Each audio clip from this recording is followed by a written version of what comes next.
día de hoy les voy a presentar la historia del abulón y las mujeres, pasado, presente y futuro.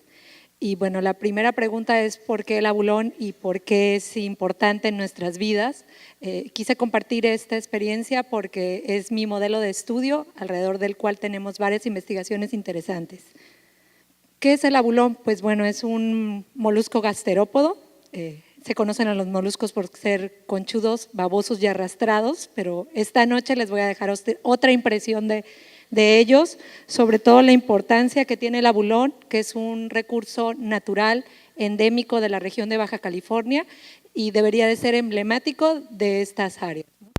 Es un caracol marino básicamente, se le reconoce como oreja de mar por la forma que tiene y forma parte de un ecosistema marino desde hace 80 millones de años, o sea, tiene más tiempo que muchas otras especies y no ha cambiado mucho a través del tiempo.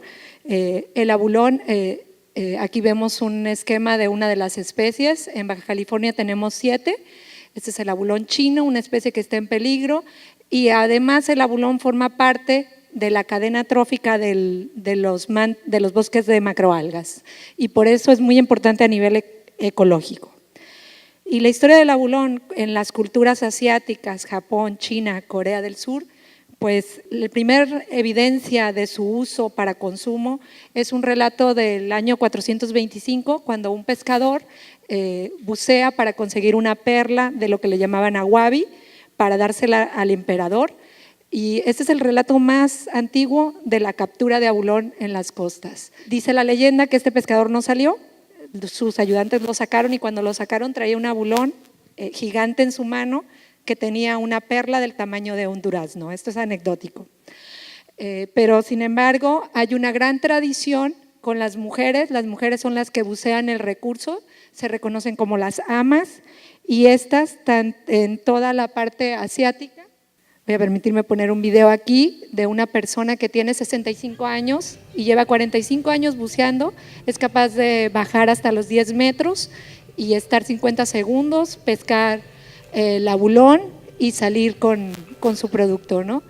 En Corea hay casos de personas, amas, que tienen más de 80 años y siguen buceando. Desde el siglo XVII es el dibujo que vimos con anterioridad, ¿no? Y esa señora puede hacer 100 buceos al día. ¿Quién ha buceado? ¿Quién tiene experiencias en la costa? No es nada fácil en una costa fría, ¿no? Y menos 100 buceos, vean los wetsuits. Y nada más quisiera que vieran el video completo, pero ese es su medio de supervivencia. En las costas de Norteamérica igualmente hay evidencias anecdóticas del uso del recurso para alimentación desde hace 7,500 años y bueno, les daba un estatus a la nobleza. El abulón simbolizaba la riqueza y el poder y en nuestra época sigue simbolizando lo mismo para las culturas asiáticas. Se utilizaba para hacer platos, ornamentos, utensilios, joyería, inclusive monedas, y hay toda una ruta trazada del uso de estas monedas. Después continuamos más con la época moderna, en los años 1850 los inmigrantes chinos son los que inician con la pesquería de este recurso en nuestras costas, en Norteamérica, y aquí podemos ver una fotografía de una montaña de abulones, la cantidad de recurso que se extraía. Y en la costa de Baja California también inician, son los chinos los que inician y posteriormente los mexicanos y los norteamericanos ingresan a la pesquería en 1930. Hay un grabado muy famoso que es que es de un artista, Leonel Flores, de Baja California. No sé si lo conozcan, pero es muy interesante su trabajo acerca de las pesquerías de la Baja. ¿Y cuál es la historia actual del abulón o en el presente? En 1960 México capturaba hasta 6,000 toneladas de este recurso y en la actualidad menos de 100 toneladas pueden ver aquí, pero esta pesquería tiene un alto valor comercial, produce alrededor de 30 millones de pesos. ¿Qué hacemos en el presente? Pues estamos tratando de salvar este recurso, de reproducirlo y producirlo para consumo e igualmente para la conservación de los recursos. Este es el ciclo de vida del abulón y en cada uno de estos pasos tenemos una investigación relacionada, ya sea mía o de mis colegas o de otros colaboradores con los que estamos tratando de desarrollar las biotecnias. Inicia con los adultos, hay un desove, una fecundación externa, después todo un desarrollo larval, el ovocito fecundado, pasa por todo el desarrollo embrionario hasta que forma una larva trocófora que es planctónica. Las ventajas de estas larvas es que son lecitotróficas, no requieren que las alimentemos y pueden durar de 4 a 7 días en el medio, nadando. Hasta que hay una metamorfosis, se fijan en un sustrato, hay un asentamiento y entonces se empieza a crecer con lo que ya conocemos con la forma típica del abulón hasta ser adulto, ¿no? Y aquí viene todo lo del crecimiento. En la actualidad mi proyecto se centra en la producción de abulones puros e híbridos. Los puros principalmente para la conservación, para repoblamiento de las especies en los bancos que están ya decaídos, y las especies híbridas con un objeto de generar mayor crecimiento, una resistencia a una enfermedad y aumentar la producción para consumo humano. El precio de este producto en el mercado puede ser de 500 pesos una lata, ¿no? Y depende de su calidad, puede llegar a precios mucho mayores.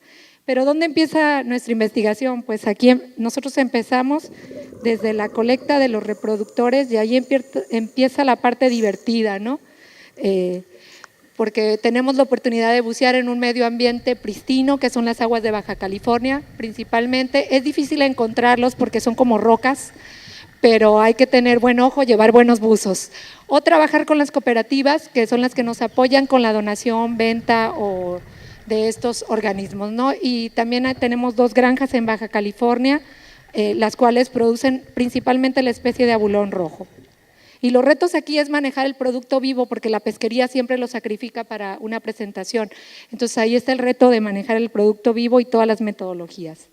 Básicamente lo que mostraba este video es cómo los abulones se congregan, el macho avienta su espermio al agua y luego las hembras avientan los ovocitos. Lo que hacemos en el laboratorio es acondicionarlos con dieta, temperatura y el menos manejo posible para obtener los gametos, ya sea para criopreservar estos gametos para el futuro en bancos de germoplasma o bien para realizar fecundaciones in vitro en nuestras instalaciones. Posteriormente, como les comentaba, pues seguimos todo el desarrollo larval, lo documentamos, lo estudiamos, vemos las mejores condiciones para obtener finalmente una larva que va a ser capaz de fijarse y sobrevivir. El reto en esta especie está precisamente en estas etapas donde el 90% fallece, ¿no? Y posteriormente, bueno, tenemos la producción de los juveniles. Esta es una de las granjas de aquí, donde ya está fijado y tarda 3 a 4 años en alcanzar la talla comercial e irse al mercado. Pero en todo este momento hay que evaluar los procesos de alimentación, de mantenimiento, la calidad del agua. Son muchos factores que influyen para obtener un buen crecimiento. Posteriormente, bueno, la parte que me anunciaron como genómica de organismos acuáticos, que es otra de las partes que hacemos, reproducción y genética de esta especie y de otras especies. Tomamos muestras no destructivas, sí son invasivas porque le arrancamos uno de los antenitas que tiene el organismo, tomamos las muestras y después nos vamos al laboratorio a analizar esto con técnicas moleculares. Los estudios genómicos están enfocados principalmente a conocer la composición y diversidad genética que tenemos en la actualidad. Esta especie ha pasado por un cuello de botella, queda muy poco y entonces se ha disminuido. Y la diferenciación genética entre las localidades, cómo están conectadas entre ellas, si hay adaptación local alguna a algún proceso, por ejemplo temperatura, porque ya que se distribuye en grandes latitudes y hasta las costas de Baja California Sur, y también para conocer su genética para dirigir cruzas. A mí me interesan los abulones más fuertes, más resistentes, los que van a soportar el cambio climático que está en puerta, ¿no? Que ya está aquí más bien. Y también con esto establecer programas de mejoramiento genético. Yo desarrollo un marcador que me dice quién va a ser el mejor papá de todos y entonces a ese lo voy a reproducir para tener mis cruzas y mis progenies futuras. Y eso es lo que estamos haciendo ahora en el presente, tanto con abulón como con otras especies de recursos comercialmente y ecológicamente importantes en Baja California y con la colaboración de muchos. ¿Y hacia dónde vamos ahora? Pues vamos hacia salvar nuestros abulones. En Baja California tenemos 7 especies, 5 que son sujetas a pesquería comercial y 2 de las cuales se sabe muy poco porque como no hay una pesquería, no hay una evaluación muy formal de esos recursos. y entre las 5 de pesquería comercial, 2 igualmente están amenazadas como en riesgo de extinción en algunas, sobre todo en el norte, en Estados Unidos. Y bueno, vamos hacia la divulgación de la ciencia, a involucrar a las nuevas generaciones que estén interesadas en conocer estos recursos y en ser científicas, ¿no? Como estamos celebrando el Día Internacional de las Mujeres y estamos hablando de cuestiones que tienen que ver con cómo nos apoyamos todas las mujeres y por qué el éxito de cualquier profesionista, yo creo que está muy de la mano con el amor a lo que uno hace, ¿no? Y estar enamorado con lo que haces y ir contenta a tu trabajo. Pero igualmente depende pues de las personas que te rodean, de que formes tus grupos. Este estudio recientemente encontró que las mujeres de alto rendimiento tienen una cosa en común, tienen un círculo muy unido de otras mujeres que las ayudan, que les proveen información y soporte a esa red. Nosotros tenemos un círculo que empezó con amigas, pero todas hacen genómica y nos llamamos las ómicas, y las introduzco a todas mis amigas. Igualmente el apoyo de la familia, siendo mujer en las ciencias y con muchas cosas que hacer, el apoyo familiar creo que es elemental. Y de las personas que nos rodean, hay mucha gente relacionada con este proyecto. Puse una lista aquí, no espero que la lean, solo es para que vean la magnitud de estudiantes, técnicos, colaboradores, visitantes, inclusive el personal administrativo que nos apoya, etcétera, etcétera. Y además, toda la gente que está relacionada con los proyectos para conseguir los recursos, fondos para llevar a cabo estas investigaciones y que nuestros alumnos puedan estudiar. Los productores pesqueros de la región, los productores acuícolas están sumamente interesados en que este recurso vuelva a ser emblemático de nuestras costas. Estas son las instalaciones con las cuales contamos. Aquí está Eric, uno de los técnicos del proyecto, Carla, tesista de licenciatura. Tenemos 400 abulones reproductores en este momento, 5 especies, negro, rojo, azul, amarillo y rayado, las cuales estamos tratando de reproducir entre ellos y mantenemos reproductores y producimos semilla. Aquí marcamos a los reproductores para saber su desempeño, evaluamos todo el ciclo larval, inducimos el desove en el laboratorio con métodos químicos y bueno, este es un abulón ahí volteado de cabeza, aquí está su cara. Para los muestreos genéticos cortamos uno de estos epipodios y hacemos todas las técnicas moleculares para saber el código de barra de cada reproductor. Generamos cruzas, semillas que evaluamos para ver cuál es su desempeño entre diferentes condiciones de temperatura, etcétera, etcétera. Y bueno, esta es una vista de alguna de las crías que tenemos ahí, abulón rojo, y las chicas que trabajan en el laboratorio. Algunas son estancias académicas, otras son tesistas de licenciatura, maestría y doctorado. Asimismo, también hemos tenido visitas de postdoctorado y bueno, el que quiera participar en este proyecto es bienvenido. Esto es un muestreo genético donde hacemos biometrías con una tesista de licenciatura recientemente titulada y que ya ingresó a la maestría. Entonces tratamos de motivar y llevar a cabo nuestra labor como científicos. Gracias. Yo soy de formación ingeniero en comunicaciones y electrónica por el Politécnico Nacional en el área de altas frecuencias y actualmente soy investigador titular B en el grupo de radiofrecuencias y microondas. Un dato curioso, en ese departamento solamente somos 2 mujeres, durante mucho tiempo, más de 10 años, solo fui la única investigadora, en el momento ya hay otra compañera que me acompaña. Una de mis líneas de investigación son transistores altamente eficientes, sin embargo, para poderles comentar al respecto, voy a hablarles antes de sistemas de comunicaciones inalámbricas, que es en donde se utilizan este tipo de dispositivos.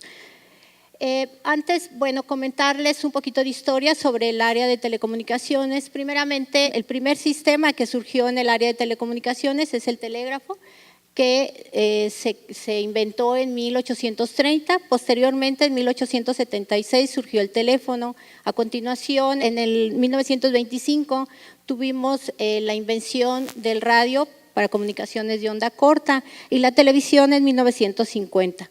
Además, en esta misma década, en 1950, fue que se inventaron las computadoras. Posteriormente, del 60, entre 60 y 70, fue cuando se dio origen a los primeros programas de programación, a las primeras comunicaciones entre computadoras y redes de computadoras.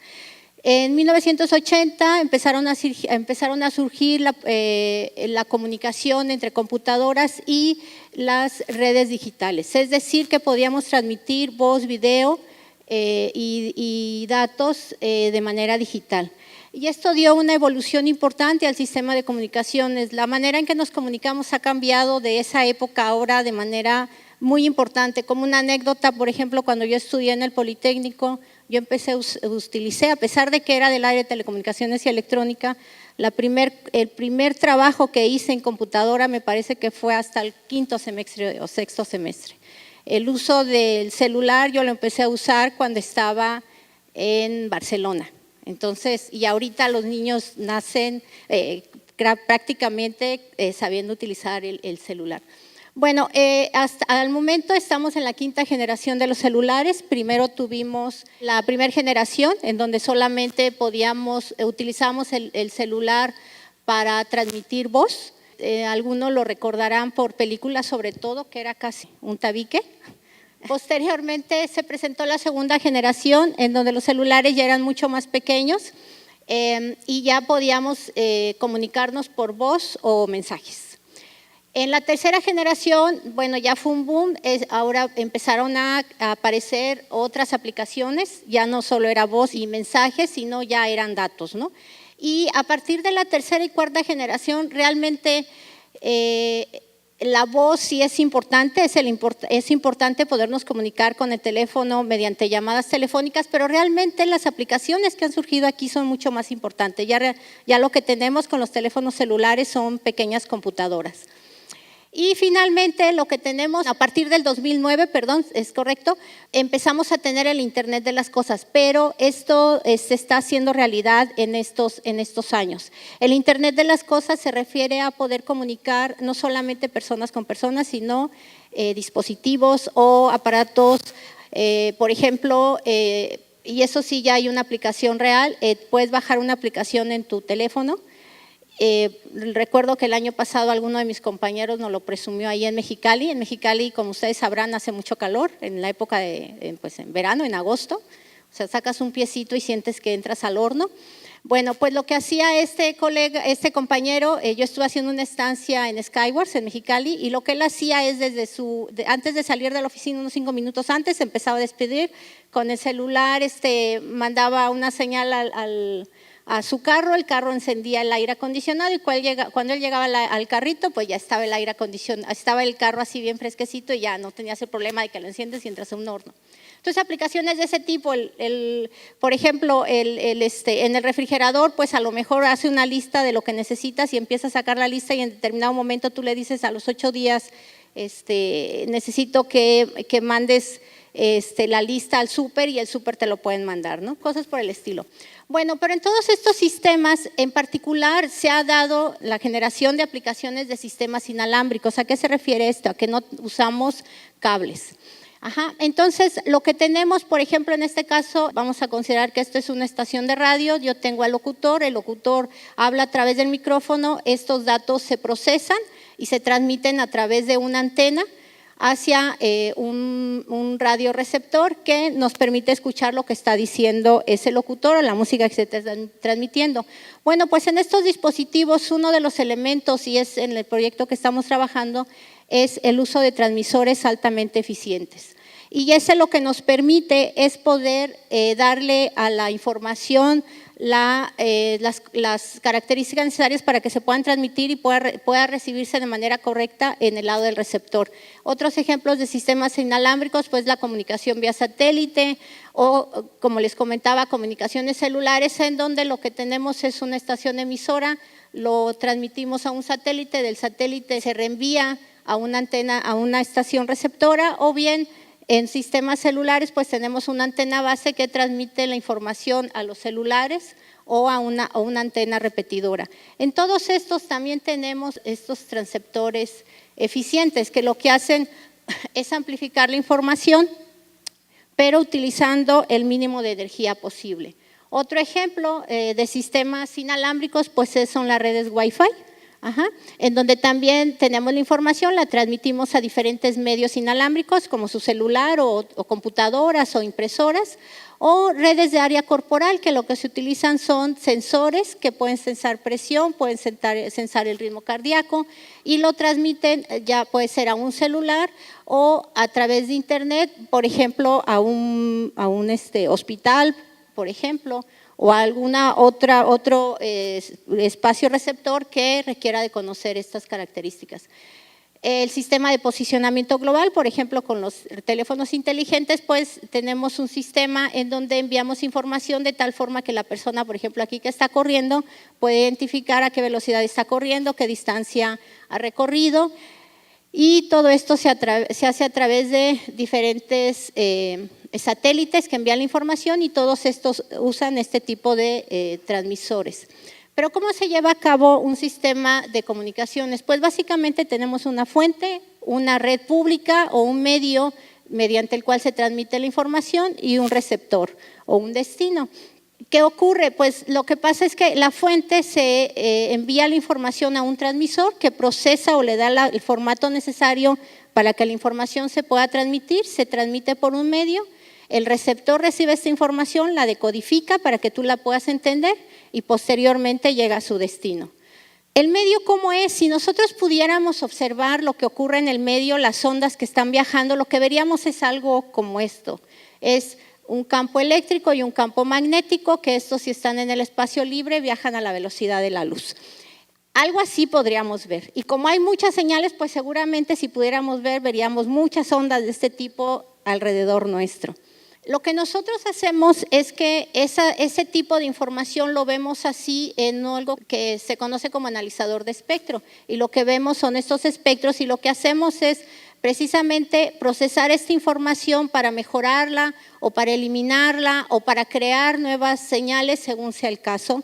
Entonces, bueno, ¿qué es lo que hago yo en el laboratorio? En el laboratorio lo que hacemos es trabajamos sobre esos componentes que se utilizan para darle el formato necesario a la señal para que pueda transmitirse con la energía suficiente y lo pueda recibir en tu receptor.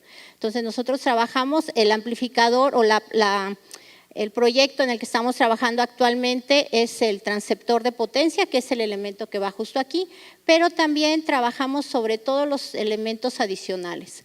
Lo mismo en el caso del receptor. Y para eso, así de manera muy resumida, lo que hacemos es medimos los dispositivos. Por ejemplo, este es un transistor. Los medimos, obtenemos modelos, con los modelos diseñamos y construimos. También podemos obtener modelos a partir de simulaciones electromagnéticas, construimos, las tomamos como parte de un elemento único y este elemento, por ejemplo, este es un amplificador que puede formar parte de un sistema más completo, como el caso de un transmisor, y volvemos a caracterizarlo para revisar que sus características cumplen con las especificaciones indicadas. Aquí me gustaría mostrarles, comentar que en el área de electrónica, en la área de ingeniería, la participación de las mujeres es baja, pero eso no solo ocurre aquí en México, sino en todo el mundo. Por ejemplo, algunos congresos a los que hemos asistido en Estados Unidos. Si ustedes pueden observar en las imágenes, lo que tú observas generalmente es algo como esto. Un porcentaje más o menos de el 10%, entre el 10 y el 20% son mujeres las que participan. Pero esto ocurre en cualquier tipo de conferencia o de institución en donde se esté trabajando con áreas de ingeniería. De acuerdo, bueno, aquí les quiero mostrar antes otras fotografías. Aquí, por ejemplo, esta es una reunión que tenemos precisamente en este congreso, en donde hay una sociedad que es de mujeres en ingeniería. También se organizan reuniones como parte de este mismo congreso, en donde comentamos cuál es la situación de las mujeres, nos reunimos para comentar los trabajos que estamos desarrollando y de qué manera las mujeres se pueden integrar más o hacer que las jóvenes se interesen más con áreas de ingeniería. Por aquí les muestro algunas fotografías de las estudiantes mujeres que han participado en el grupo. Esta fue una época pues muy buena, porque ahí sí más o menos en ese año era 50% mujeres y 50% hombres. Bueno, de hecho aquí solo salió uno de los compañeros de ellas, pero había otros 4, me parece. Pero en general lo que observamos en el grupo pues es eso, que el porcentaje más o menos de mujeres es de un 10%. Y bueno, comentarles, como bien lo comentó Fabiola antes, para tener éxito en estas áreas, pues yo considero que la principal razón es, o una de las maneras en que puedes tener éxito es hacer lo que te gusta.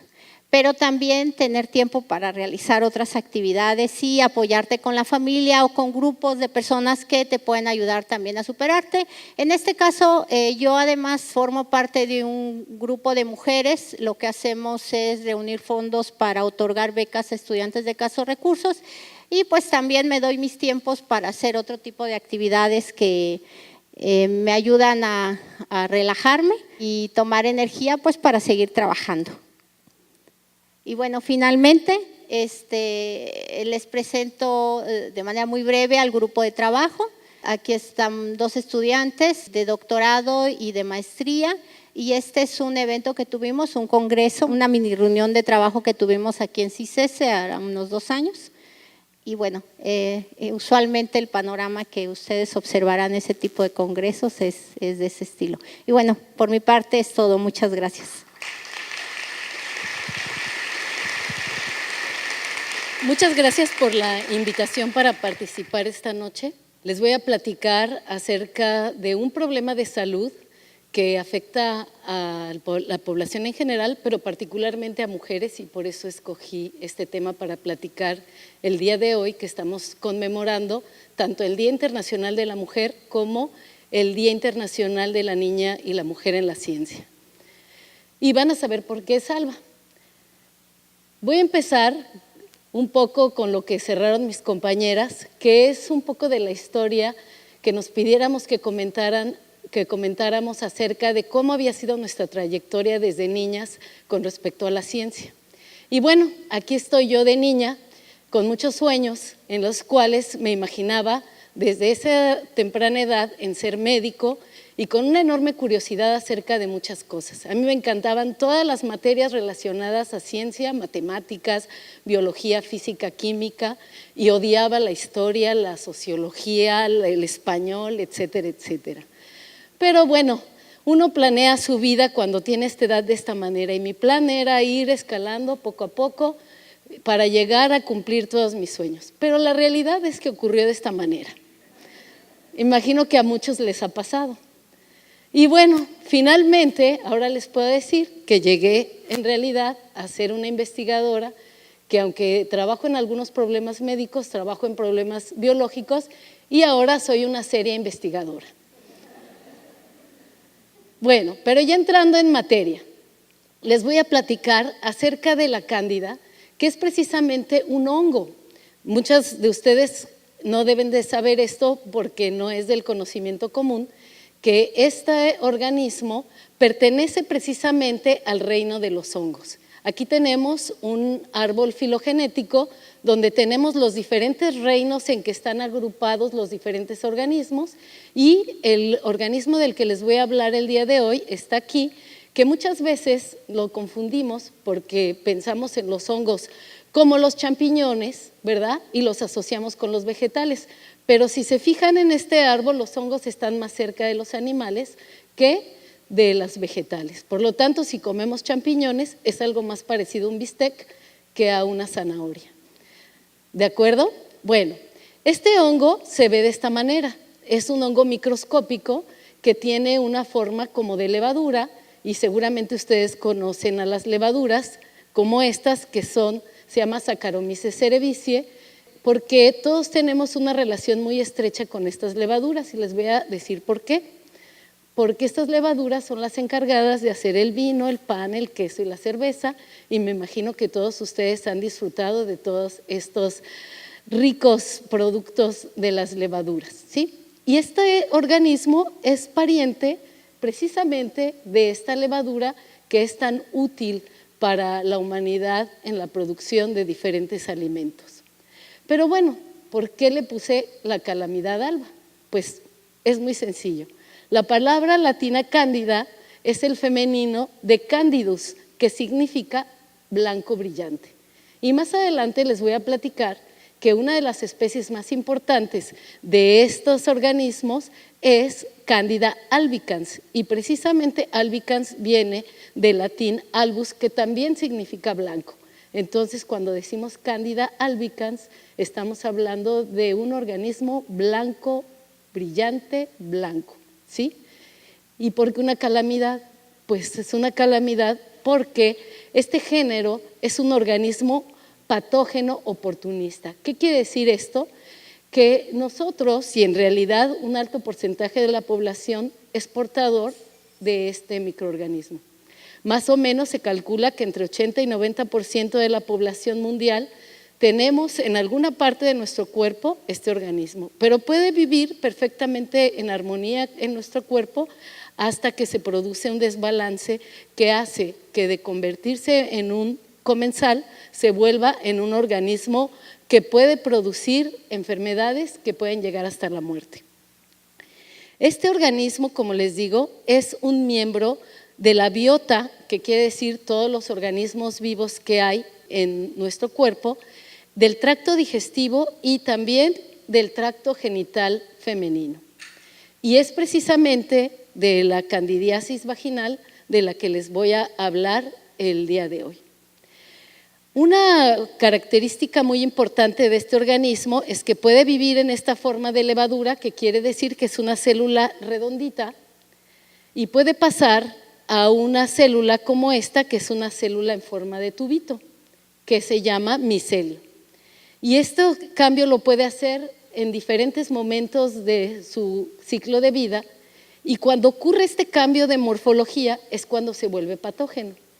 Cuando se encuentra en nuestro cuerpo de esta manera no nos va a producir ningún problema, pero cuando pasa a ser como esta morfología es cuando va a volverse invasivo y nos va a producir una enfermedad. Entonces, ya entrando en materia de la enfermedad, la candidiasis es una infección que se da por este hongo y representa aproximadamente 25% de las micosis cutáneas que hay.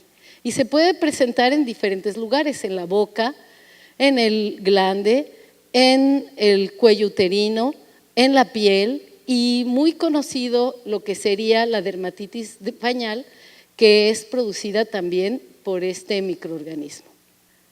Pero, ¿qué la causa? La causa, precisamente, diferentes especies de este género cándida. La más importante es la que les comentaba hace un rato, que es la Cándida albicans, pero actualmente hay otras especies que se han convertido en especies emergentes, como son la Cándida glabrata, tropicalis, parapsilosis y crusei.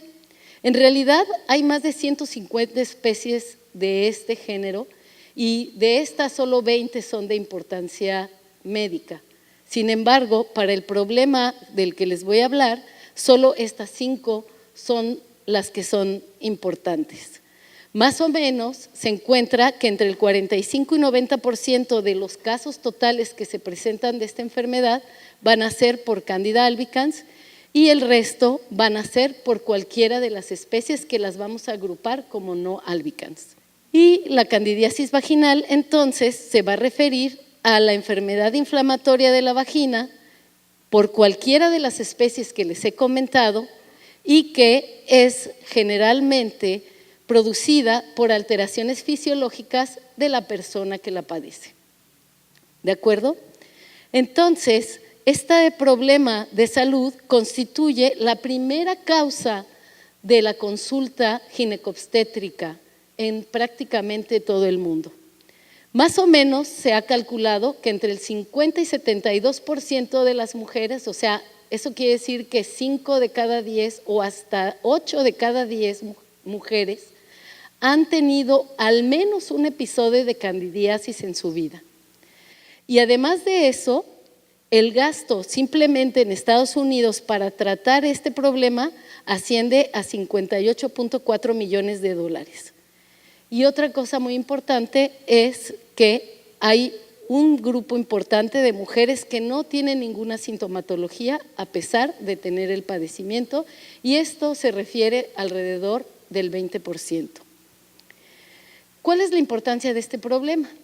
Pues es un problema que no va a poner en riesgo la vida de las mujeres, aunque hay candidiasis sistémicas, o sea, que están en todo el cuerpo, que sí ponen en riesgo la vida de los pacientes. En este caso, pues ninguna mujer se va a morir de candidiasis. Sin embargo, tiene una afectación enorme en la autoestima, produce muchos problemas psicosexuales. En realidad es un problema del que se habla poco. Las mujeres que padecen este tipo de problemas no se atreven a hablar del problema, y aparte muchas veces es ignorado por profesionales de la salud porque se cometen muchos errores tanto en el diagnóstico como en el tratamiento. Y la recurrencia o cronicidad de este problema, que se presenta en 45% de las mujeres, es cuando hay 4 episodios al menos en un año. Entonces se imaginarán que una mujer que tiene mínimo 4 episodios de infecciones vaginales al año, pues su vida no puede ser tan dulce, ¿verdad? Entonces, aquí yo les vengo a platicar datos muy interesantes de una investigación que realizamos aquí en Ensenada. Normalmente vienen y nos platican información epidemiológica o información de enfermedades fuera de nuestro ámbito. Pues ahora yo les voy a platicar cuál es la situación de la candidiasis vaginal en Ensenada. Entonces, nosotros llevamos a cabo un estudio en 250 mujeres que asistían al Hospital General de Ensenada, y ahí se les tomaron muestras para identificar cuáles eran las portadoras primero de este microorganismo y posteriormente ver qué tipo de especies eran las que tenían. Datos generales es que tomamos la muestra, se aislaron, se hicieron pruebas moleculares para identificar claramente que existiera el problema, y curiosamente se encontró que el 36% de estas mujeres eran portadoras de cándida. Esto habla de que es un problema mucho más pequeño de lo que ocurre a nivel mundial, y esto es muy interesante. ¿Por qué en la población de Ensenada es diferente? También con respecto a la distribución de especies, encontramos que el 62% eran portadoras de Candida albicans, el 25% de Candida glabrata y porcentajes menores de Candida tropicalis y parapsilosis y algunas especies que no fueron identificadas. Sin embargo, como vemos aquí, más o menos el 15.2% de las mujeres encontramos que coexisten más de 2 especies de cándida a la vez. Esto es algo que no se había reportado con anterioridad en mujeres. Sí se había encontrado en pacientes con VIH-Sida, pero no en mujeres. Y es muy curioso que puedan convivir 2 especies del mismo género en una sola paciente. Y sin embargo, si ustedes ven este dato, más de 1 de cada 10 tiene más de una especie de cándida, que es muy interesante. La clasificación de las candidiasis vaginales están clasificadas como no complicadas y complicadas, y esto tiene que ver con la especie a la que nos referimos que está produciendo el problema. Normalmente cuando no son complicadas, Candida albicans es el principal, pero cuando se complican es no albicans. Entonces aquí se pone interesante el problema, porque ya vimos que por lo menos 4 de cada 10 mujeres van a tener un problema complicado de candidiasis, dado que son las que portan especies no albicans. Y bueno, vamos a entrar un poco ya a hablar de cómo se produce la enfermedad. Normalmente se produce cuando hay un desequilibrio entre los diferentes actores para que se lleve a cabo el padecimiento. Primero tiene que haber una colonización de la vagina, y en eso vamos a tener que va a haber factores propiamente de la mujer, factores del ambiente local de la vagina y también factores que tienen que ver con el microorganismo. Estos factores que tienen que ver con el microorganismo son muy técnicos, así que no los voy a abordar aquí, pero voy a abordar los que tienen que ver tanto con las mujeres como con el ambiente para que se produzca la vaginitis por cándida. Y estos factores tienen que ver con el consumo de alcohol, el consumo de antibióticos. Generalmente después de un tratamiento con antibióticos hay un cambio en la mucosa vaginal, se desaparecen otros microorganismos que son protectores y aparte cambia el pH y algunos aspectos físicos que pueden hacer que se produzca la infección. También el uso de antiácidos, esteroides y anticonceptivos favorecen este tipo de infecciones.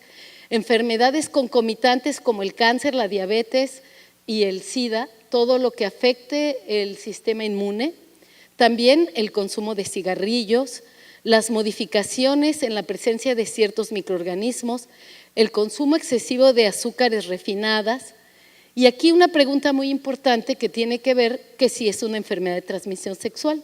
Y la respuesta es que aunque la actividad sexual puede hacer que esta enfermedad permanezca y prevalezca por mucho tiempo, en realidad no es necesario tener actividad sexual para poder tener esta enfermedad.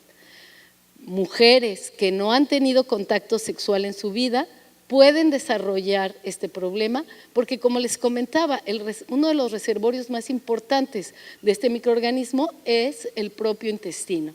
Entonces puede haber una autoinfección cuando no se tiene la higiene adecuada, a pesar de no tener actividad sexual.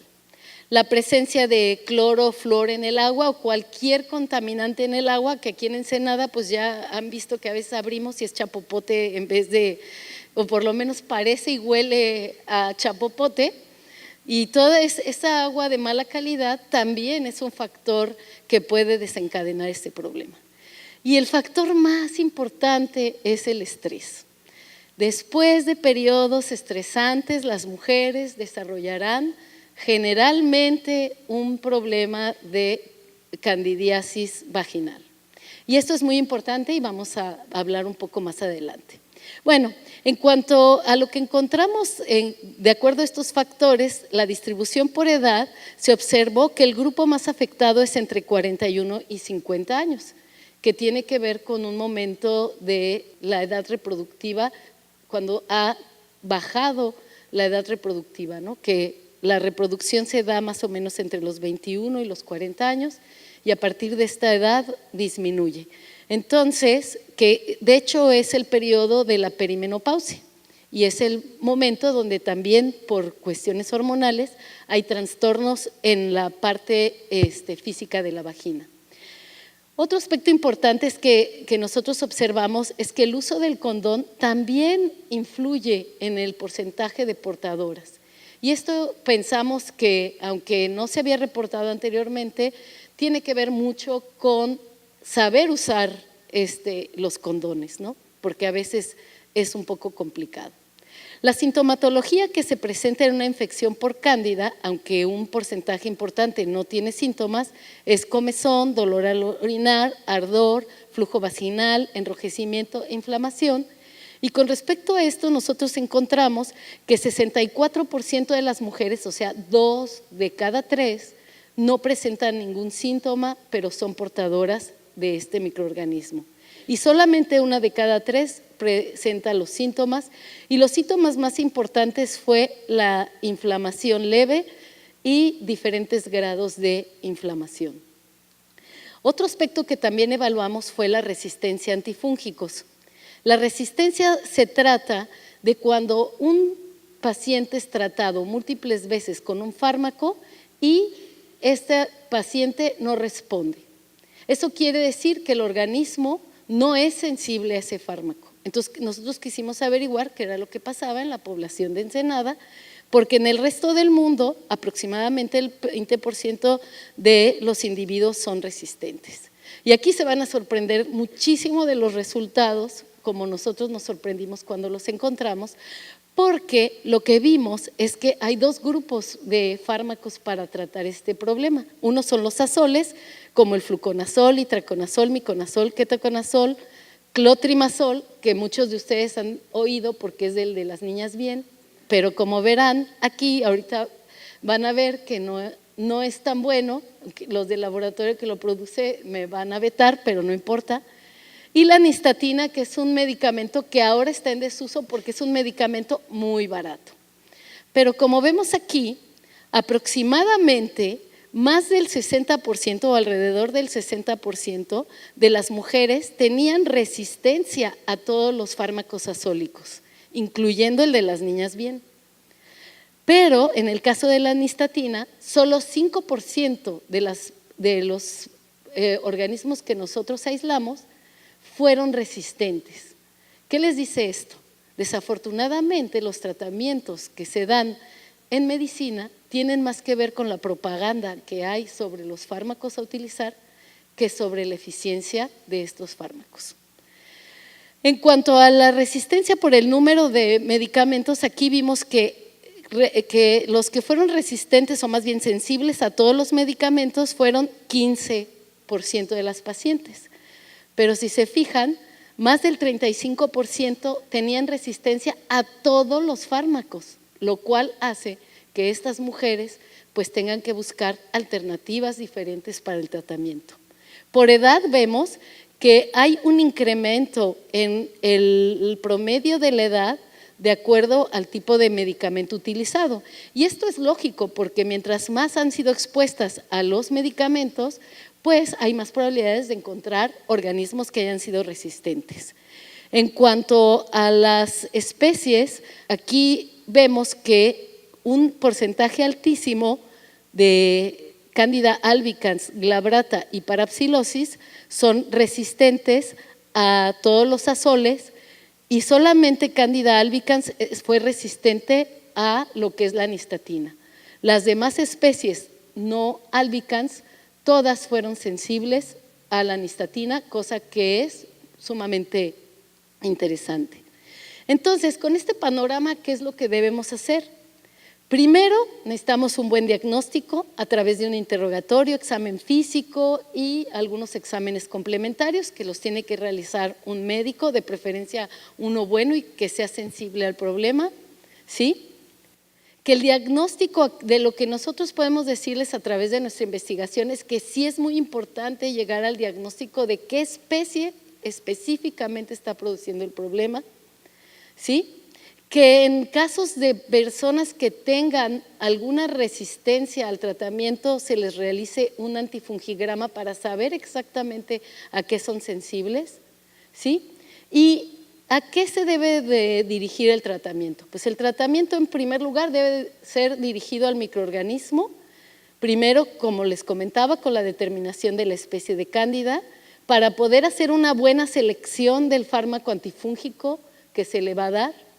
Después, a la mujer, para corregir todos aquellos factores facilitadores o las enfermedades subyacentes que pueden hacer el problema. Y aquí puse el estrés en grande porque les había dicho que este es un factor clave para el desarrollo de esta enfermedad. ¿Y qué hay que hacer para evitar el estrés? ¿Qué se les ocurre? Pues déjenme decirles que no hay nada. La vida es estresante de por sí. Pero ya Carmen nos instruyó muy bien, hay que hacer lo que nos gusta, hay que hacer yoga, meditación, ejercicio, salir con nuestros amigos, disfrutar con nuestra familia, etcétera, etcétera. Cualquier cosa que en un momento dado los ayude a lidiar con el estrés será algo positivo para ustedes.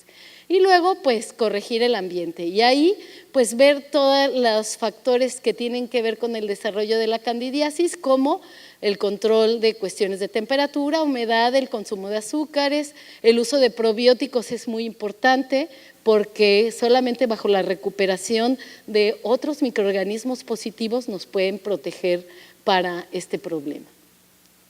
Y muchísimas gracias. Buenas noches, yo voy a hablar acerca de los secretos de la luz, pero el tiempo no me alcanzaría para poder hablar de todos aquellos secretos que nosotros como ópticos podemos mencionar, por lo cual me voy a enfocar en dos aspectos que quizás son secretos ya descubiertos por muchos de ustedes o quizás no. A mí me gustaría empezar con una reflexión tomando como base ideas que han sido expresadas por físicas de gran relevancia en la historia.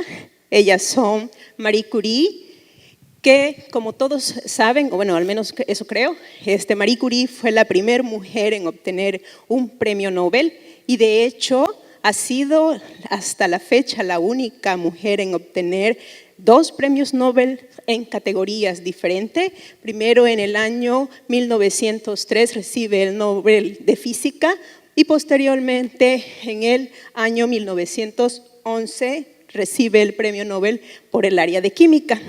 El año pasado, 2018, Donna Strickland recibe el premio Nobel de Física en conjunto con 2 colegas más. ¿Sí? Donna es alguien dedicada, es una mujer científica dedicada al área de la óptica, que es el área de mi especialidad. Ok, ¿qué es lo que yo quiero resaltar sobre las expresiones de estas mujeres? Y es el hecho de que como mujeres, como científicas, y cualquiera que sean los retos en nuestras vidas, nosotros debemos confiar siempre en nosotros mismos y que además, en pro de lograr y de alcanzar aquellas metas, debemos ser perseverantes. Marie Curie expresó, como bien lo dice allí, que todos estamos dotados para algo, que la vida no es fácil y que eso no nos debe importar, que debemos ser perseverantes y confiar en nosotros mismos. Donna, en entrevistas el año pasado tras el Nobel, expresó eso que dice allí: no importa que tus ideas no coincidan con la de alguien más, tú tienes que mantenerte firme, confiar en lo que crees y eso debe motivarte a seguir en la búsqueda por encontrar cuál es la verdad. ¿Ok? Tras esa reflexión, voy a pasar ahora sí al tema que me compete, que es hablarles a ustedes de lo que sé hacer, de estudiar luz. Ok, bien, ¿qué es la luz y qué secretos se encierra? Pues la luz es un fenómeno físico que está en todas partes. Ustedes ahorita mismo están en capacidad de ver esas imágenes gracias a fenómenos luminosos. Podemos hoy en día acceder al mundo microscópico a escalas nanométricas, así como también podemos ver el mundo macroscópico gracias a la óptica, gracias a la luz.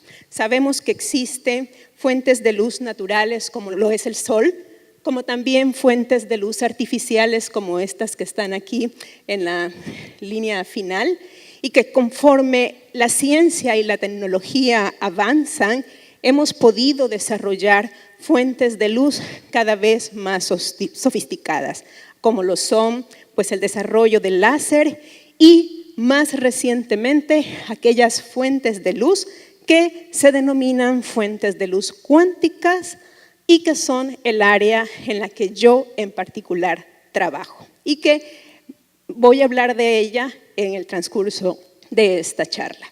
Ok, pero ¿cuál es el primer secreto o cuál es la primer peculiaridad?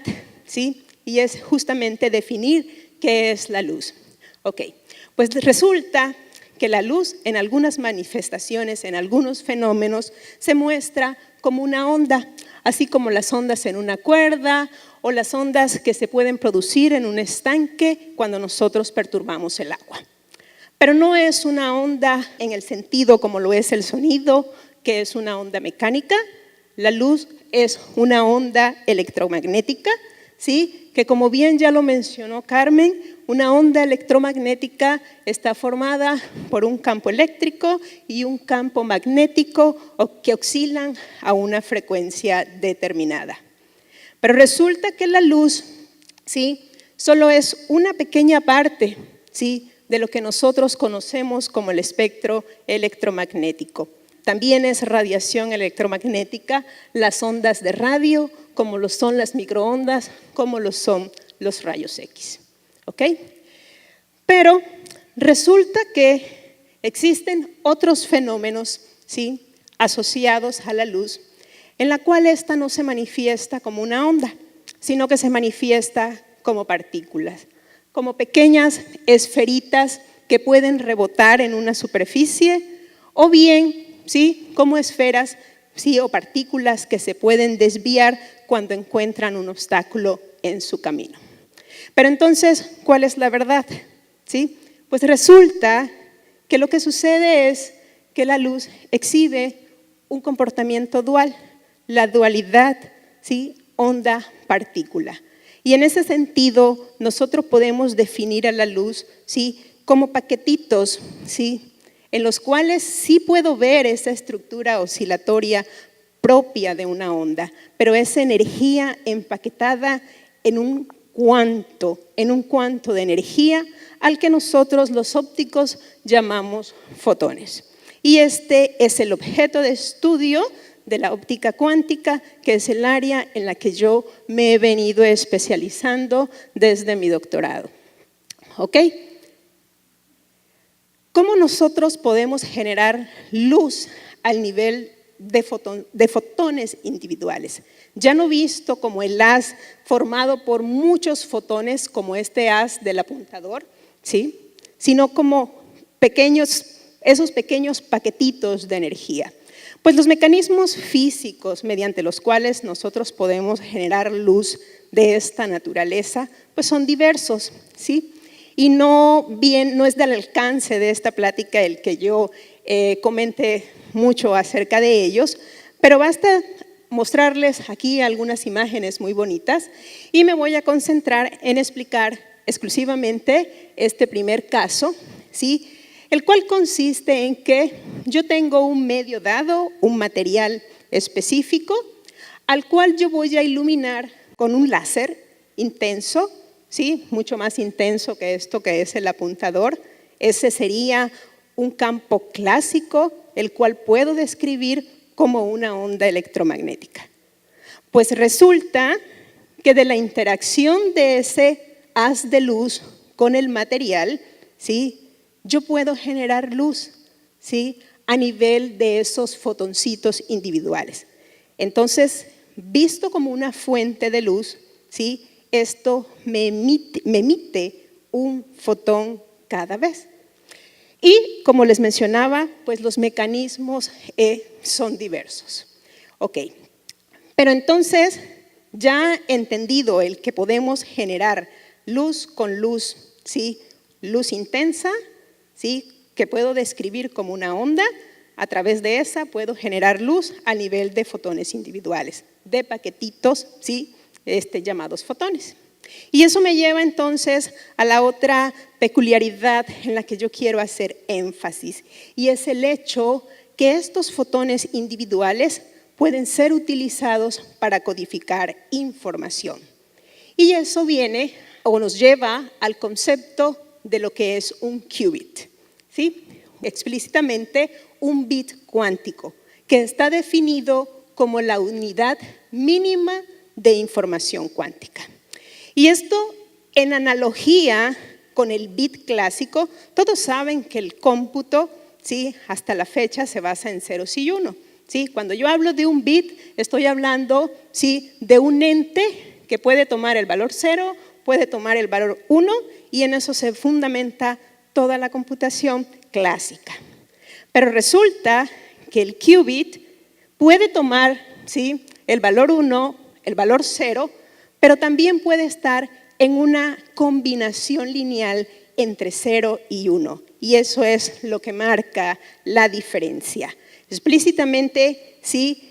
Lo que nosotros tendríamos es una superposición coherente entre dos posibles estados de un sistema. Es decir, yo tengo un sistema que puede estar en dos posibles estados, o 0, 1 y cualquier combinación lineal entre ellos.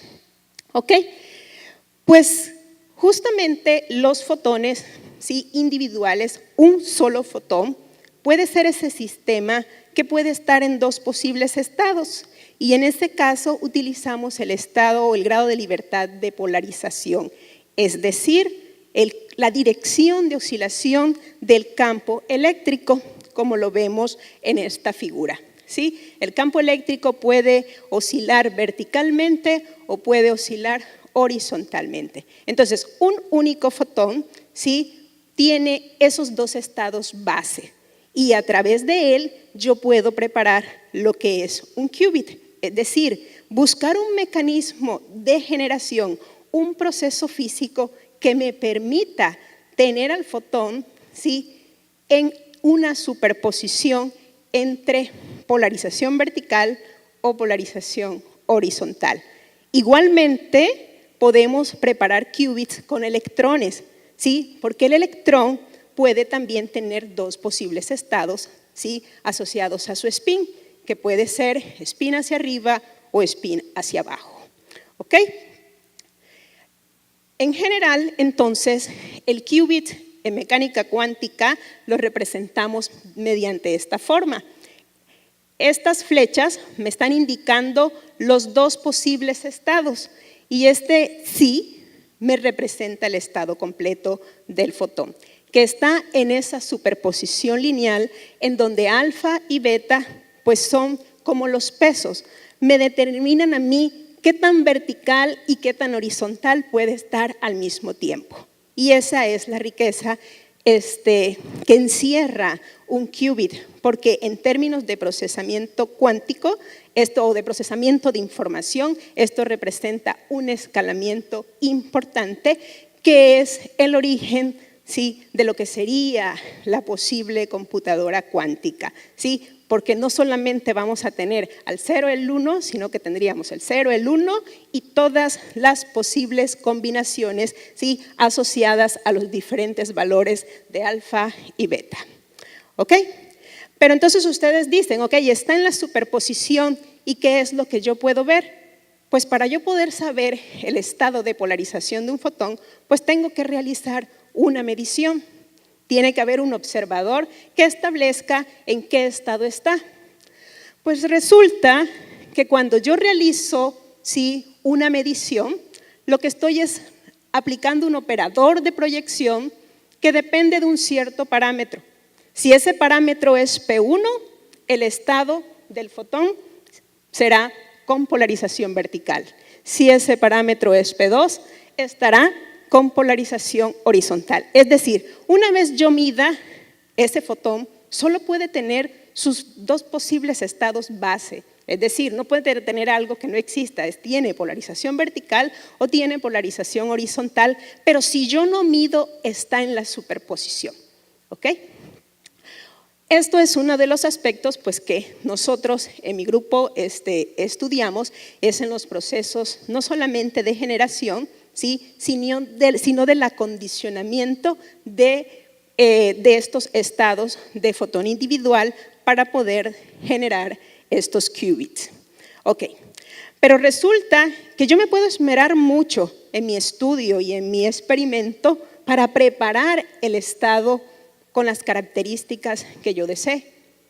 Pero los estados cuánticos de luz, como cualquier estado cuántico, pues tienen que salir al ambiente, ¿sí? Ese qubit, si es para información cuántica, significa que yo lo debo transmitir. Y si lo voy a transmitir es a través de una fibra óptica o al espacio libre. ¿Y qué tenemos? Pues van a haber efectos, ¿sí?, que me van a dañar, que me van a deteriorar a ese estado que yo preparé. Y eso es a lo que nosotros conocemos como decoherencia. Es decir, es el efecto, el fenómeno físico que me daña mi estado. Y nosotros entonces, los que nos dedicamos a esto, tenemos que estar buscando los mecanismos para poder minimizar o poder, sí, sobre todo eso, minimizar esos efectos causados por el ambiente. Ok, pues resulta que con los qubits, ¿sí?, yo puedo generar un concepto que por allí se menciona mucho y es el entrelazamiento cuántico. Resulta que para yo poder generar un estado entrelazado, poder tener entrelazamiento cuántico, se necesita tener dos sistemas. Antes, cuando hablé del qubit, me refería a un sistema con dos posibles estados. Para poder tener entrelazamiento cuántico, yo necesito al menos dos sistemas. Cada uno de esos sistemas, es decir, tengo este sistema, cada uno con igual probabilidad de estar hacia arriba o hacia abajo. Pero si esos dos sistemas, ¿sí?, individuales nacieron juntos, están ligados de algún modo, significa que el estado del sistema completo no lo puedo separar. Y eso precisamente es el entrelazamiento cuántico, lo cual significa que si yo tengo esos dos sistemas que nacieron juntos y están completamente ligados, si yo mando uno muy lejos del otro y hago una medición sobre uno, inmediatamente, sin tener que medir el otro, yo puedo conocer el estado exacto en el que se encuentra o al que fue proyectado. Pues es como un resumen, ¿sí?, demasiado breve de los temas que estudio, los cuales se enmarca en un área que se define como área de frontera, que es lo que está justamente sentando las bases para el desarrollo de nuevas tecnologías de la información y de la computación. Pero yo quiero cerrar, ¿sí?, aprovechando este concepto de qubit, ¿sí?, y de superposición de estados, ¿sí?, para hablar de lo que nos trajo hoy aquí, y es el tema de mujer en la ciencia. Ya mis colegas han hablado un poco de esto, pero yo lo quiero concentrar y utilizar o enmarcar en mi área de especialidad. Es decir, ustedes ven siempre a la mujer en la ciencia, ustedes ven, ese es el estado cuántico, ¿no? La mujer en un ambiente. Y allí, ¿quién es el proyector? ¿Sí? ¿Quién determina en qué condición está la mujer? Pues el observador puede ser uno de ustedes. Ustedes hoy nos han visto aquí en nuestro rol, haciendo nuestro trabajo, ¿sí? Porque divulgar la ciencia es parte de nuestro trabajo. Pero ustedes están viendo y cada uno de ustedes me podría en este momento estar proyectando a un estado diferente, en principio. ¿Por qué? Porque a manera de muy simplista, yo estoy concibiendo que la mujer en la ciencia es esto, una superposición entre dos posibles estados, ¿sí? Es humana, de ahí la H, lo cual encierra mi sentimiento, mis emociones, aquello que me gusta, mis afinidades, mi familia, mis amistades, etcétera. Allí lo englobo, ¿no? Y el estado C es eso, mi rol como científica, disciplinada, tener que estar metida en el laboratorio, pegada a mi computadora, atendiendo a mis estudiantes, etcétera. ¿Pero qué soy en un momento dado? Piénsenlo ustedes. Pues en realidad no se puede decir que estamos totalmente en H o que estamos totalmente en C. Quizás sí, quizás yo hoy me preparé, así como yo preparo mis fotoncitos en el laboratorio para que tengan un estado determinado, quizás yo hoy me levanté con la idea de que yo hoy tenía que ser la científica porque tenía un compromiso en el CEARTE. Pero resulta que algo en el transcurso del día, ese ambiente que produce de coherencia, ¿sí? Por ejemplo, ¿qué pudo haber sido? ¿Sí? Digamos eso, por más que tenía la idea y me levanté, hoy soy solo la científica, pues por allí después de comer dije, no, pues es que también tengo que ser la mujer, al menos me tengo que ir a poner un vestido y no andar en los jeans, ¿verdad? Sí, porque las mujeres así somos, ¿sí? Y bueno, con eso quiero cerrar y no solamente decir que podemos ser la superposición de dos estados, seguramente podemos ser más que esos, ¿no? Aquí lo asumí a dos por simplicidad y que esto no solamente es para mujer en la ciencia, es para la mujer en el trabajo que corresponda y es también para mis colegas hombres, ¿no? Que también pueden estar en el mismo tipo de superposición. Muchísimas gracias.